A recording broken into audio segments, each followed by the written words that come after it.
नमस्कार दोस्तों, आर के म्यूजिक 95 में आपका स्वागत है। आज मैं लेके आया हूँ एक नया सॉन्ग, तो आइए देखते हैं मुखड़ा। हो फूल जैसन बानाजुक ना मरोड़ दी, कलैया छोड़ दी, कलैया छोड़ दी, कलैया छोड़ दी, कलैया छोड़ दी। हो अभी काचे बजवनिया ना कोड़ दी, कलैया छोड़ दी, कलैया छोड़ दी, कलैया छोड़ दी, कलैया छोड़ दी। अब आइए देखते हैं अंतरा।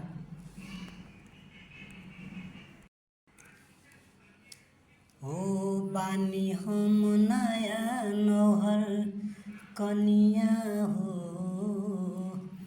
करीना बलम जिन दनिया हो। बानी हम नया नौहर कनिया हो,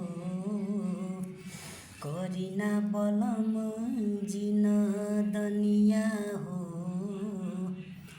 हो कमजोरे बा कमर न झकझोर दी, कलैया छोड़ दी, कलैया छोड़ दी, कलैया छोड़ दी, कलैया छोड़ दी।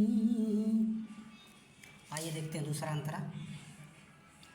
रणजीत धरी नहीं पाजा हो, मजा में कोई देव साजा हो। रणजीत धरी नहीं पाजा हो, मजा में कोई देव साजा हो। हो दर्दिया देहिया में न पोर पोर दी, कलैया छोड़ दी, कलैया छोड़ दी, कलैया छोड़ दी, कलैया छोड़ दी। हो फूल जैसन बानाजुक ना मरोड़ दी, कलैया छोड़ दी, कलैया छोड़ दी।